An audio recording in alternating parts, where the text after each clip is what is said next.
Bonjour et bienvenue dans la série de tutoriels Breas sur le Vivo 65. Dans cette vidéo, nous allons examiner le menu Réglages, auquel on accède en sélectionnant le deuxième bouton de fonction. En appuyant sur Réglages, vous pouvez afficher les paramètres du mode de traitement actuel, indiqués en haut à gauche de l'écran. À l'aide des touches de navigation haut et bas, vous pouvez naviguer dans le menu pour accéder aux différents paramètres. Les modifications apportées à ces paramètres sont effectuées à l'aide des touches de navigation gauche et droite.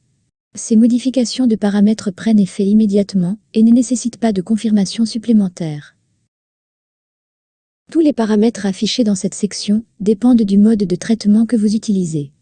En mode ventilation sous pression, ces paramètres peuvent inclure la pression inspiratoire, PIP, qui est un réglage absolu et non une pression supérieure à la paix. La pression d'appui calculée au-dessus de la paix, PS calque, où aide est indiquée. Le paramétrage de la paix, le paramètre de temps de montée, pente inspiratoire, une fonction qui vous permet d'ajuster la vitesse à laquelle l'air est délivré au patient. Dans les modes de ventilation en pression, cette fonction peut être réglée de 1, la plus rapide, à 9, la plus lente. Plus le nombre est élevé, plus la sensibilité du déclencheur est faible, 1 étant le plus sensible et 9 le moins sensible. Le paramètre de déclenchement inspiratoire du patient pour les respirations spontanées ou trigère inspiratoire. Le réglage du trigère inspiratoire vous permet de régler une sensibilité de 1 à 9 ou de le désactiver dans certains modes. En mode support pression, le trigère expiratoire ou déclencheur expiratoire peut aussi être réglé pour s'approcher au plus près du cycle respiratoire du patient afin de permettre une expiration en douceur.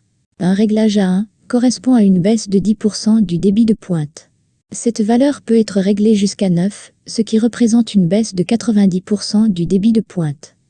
Ainsi, plus le réglage du déclencheur expiratoire est élevé, plus le cyclage se fera tardivement. Les paramètres de temps inspiratoire, qui varient en fonction du mode que vous utilisez. Les temps inspiratoires minimum et maximum sont importants. Pendant l'assistance à la pression, le patient contrôle l'initiation et le cyclage de sa respiration. Avec ces paramètres, nous pouvons contribuer à la synchronisation entre le patient et le ventilateur.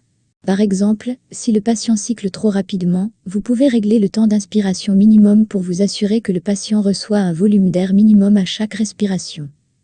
Le temps d'inspiration maximal peut être utilisé pour s'assurer que le ventilateur n'empêche pas le patient d'expirer efficacement, ou pour s'assurer que vous donnez au patient suffisamment de temps pour expirer complètement. Le patient peut déclencher le cyclage à tout moment entre ces deux valeurs, qui indiquent simplement au ventilateur que nous souhaitons un temps d'inspiration minimum, mais aussi qu'il ne peut souffler au-delà d'un temps maximum défini une fréquence respiratoire de sécurité. La fréquence de sécurité est pertinente lorsqu'un effort respiratoire spontané est attendu du patient. Si le Vivo 65 ne détecte pas une fréquence respiratoire spontanée du patient supérieure à la fréquence de sécurité paramétrée, il lancera un cycle respiratoire. Lors de l'utilisation des modes de ventilation en pression, des options de réglage du volume cible sont disponibles. Vous pouvez définir un volume cible et des réglages de pression inspiratoire minimale et maximale qui permettent au ventilateur de fonctionner dans une plage de pression pour atteindre le volume cible. La pression fluctuera vers le haut ou vers le bas par palier de 0,5 cm d'eau, réagissant au volume courant atteint lors de la respiration précédente. Le temps d'inspiration de sécurité est utilisé pour définir la durée de l'inspiration lors de chaque respiration sur la fréquence de sécurité. En mode à volume contrôlé, le réglage du volume courant définit le volume d'air qui sera délivré au patient à chaque respiration. Lors de l'utilisation d'un mode VACI en volume, les paramètres sont très similaires à ceux décrits ci-dessus. Notez qu'en mode VACI en volume, il n'y a pas de réglage de la fréquence respiratoire, mais une fréquence VACI sera paramétrée, ce qui définira le nombre de respirations obligatoires que le patient recevra. Entre les respirations obligatoires, le patient est libre d'initier d'autres respirations. Ces respirations seront délivrées au niveau défini de pression assistée, qui définit la pression inspiratoire maximale que le ventilateur atteindra pour les respirations spontanées activées par le patient. Enfin, notez que dans ce menu de paramètres nous sommes sur une page 1 sur 2, comme indiqué en haut de la page des paramètres à côté de l'affichage de l'heure, 1 de 2 et 2 de 2.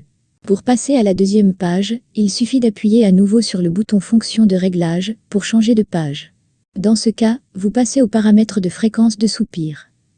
Appuyez à nouveau sur le bouton réglage pour revenir à la première page. Ceci conclut le tutoriel sur le menu de réglage du Vivo 65. Pour plus d'informations et d'autres tutoriels vidéo sur l'utilisation du Vivo 65, visitez notre site web educationbabreas.com. Merci de votre attention.